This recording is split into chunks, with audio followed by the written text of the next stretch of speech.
godhatee buleettiin xiyyalee Dubaan keessatti wal jalaa shirshir godhaatiin agargaara. Huma namattiin bilbiladhu iyyuu takkan qabu lakkoofsallee boorsaa gannarraa fudhatanii hunda biiroo yoo deeme biirootti natti miti boorsaa hunda narraa fudhattee as mana hojii yoo gale birrii naan kennanii rakkachan jira ijoollee Itoophiyaa koona gargaara buleettii kooti baay'ee keessa waan jirtuuf suuraa kanaa shirshir godhaatiin argachuu dandeettanii na gargaara.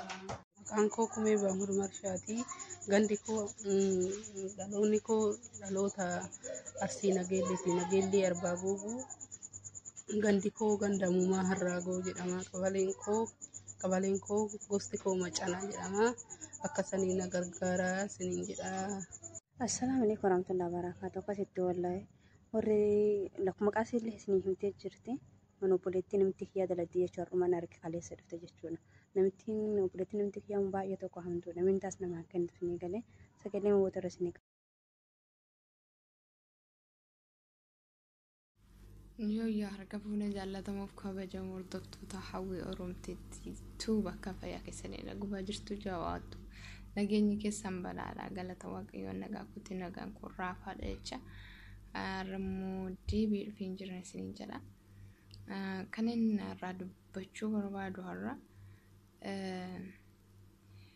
ijoollee keenya obboleeyyan kiyya mana madaamii dalaganu silkii faa kan akka jarri hin fayyadamne kan godhanu madaamuun baay'ee jiru waan ta'eef yoo qabaatan illee harka kan fuudhan keessatti iyyuu warra afaan hin beekne jechuudha. Dubbachuun beekan waan ta'eedhaaf hamtuun immoo madaamuun hamtuun namuma afaan beekuyyuu silkii nama dhorku yookaan nama harkaa fuudhu jechuudha. Akkasiin dubbatachuu hin dandeenye ijoolleedhaan wal qunnamuu akka hin dandeenye hamoonni warri damuuza namaa yookaan immoo mindaa namaan kennina fa'i. Kanaafiyyuu viidiyoo wayii isinii qabadheen dhufe viidiyochan isiniif maxxansu sanallee gadhumatti ilaalaati. Mucayyoo kanallee yoo beektanii keessatti warri bakkee dalagdan yookaan immoo mana ijaasaa qabdan mana kireeffatanii jirtan isiniif mijata waan ta'eef rakkoo kana keessaa mucaa sanallee akkasiin baaftan isiniin jedha. Sababiin isayyuu warra gola madaamii dalagu kontiraata nuuf mijatu waan ta'eef baay'ee tokko naadansiifte mucayyoon kuni. Yoo ishiin hin dhaggeeffattu isinitti murreeyyuu jechuudha. Viidiyoo sanarraa waan danuu hubattu jechuudha. Kanaafiyyuu warri silkii dhorkamtan silkiin fayyadaminaa warri isiniin jedhame warri obboleeyyan kiyya gola madaamii hojjettan jechuudha. Damoonni keessan kan isinii hin kaffalamne yoo figeessanii hin qabaanne yeroo qoshaashaa gatuu dhaqxanu nama hin dhabdanu yoo sammuu keessaa qabaattan jechuudha.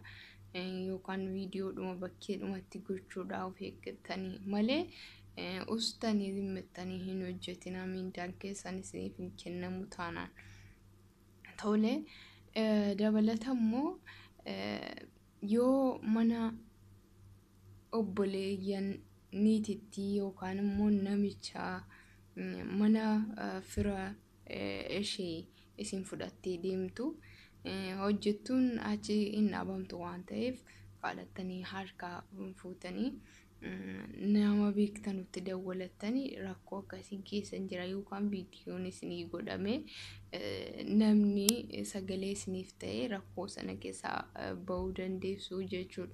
Kanaafiyyuu ustanii sodaattanii minalbata yoo gadi ba'e na qabuu laata na arguu laata jechuu miti fala furmaata dhaachuudhaan isiniin jedha. Tole viidiyoo kanarraa waan baay'ee hubattu. Inuusinaa utuu hojjettanuu utuu dafqa keessan gannaqaa jirtanuu maallaqa otoo hin fudhatiin sodaadhaan minalbata kanarraan geessii yoon ka'e kana godhe kana'uu jettanii ostanii gonkumaan hin taa'ina. Yeroo otoo shaashaallee waan ta'eef akkanumaan namaaf hin hojjetinaa sodaattanii isiniin jedha.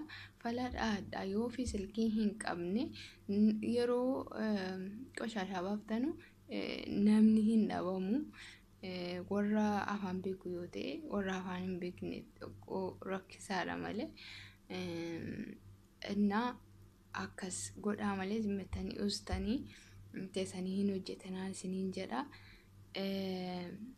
Viidiyoo mucayyoo kana argitanii warri mucayyoo kana beektanuu sagalee ta'aa fi warri isiniif mijatu immoo dhaqxanii kana keessaa baasuudhaaf dhaqaa baasaa wal gargaaruun nurra jira jechuudha. Sababiin isaayyuu bor nus waan nu mudatu hin beeknu waan ta'eedhaaf nam tokko hojjetee miindaa isaa dhabuu jechuun baay'ee ulfaata. Akka taanee nu hojjennu nuyiif rabbitu beeka jechuudha. Kanaafiyyuu nu warri dadhabbii hubannu waliif dirmanna jechuun jaalladha. Viidiyoo ishee sheerii godhaa fi iddoo baay'ee ga'ee akka mucaan kun rakkoo kana keessaa baatu isiniin jedha. Isin jaalladha, isin kabaja. yuutuubii hawwii olubbiitti yuutuubii like share subscribe gochuudhaan na jajjabeessaa. Wal jajjabeessuun aadaa keenya waan ta'eedhaaf isiniin jedha. Nagaa fayyaanaaf ta'a ni geetti.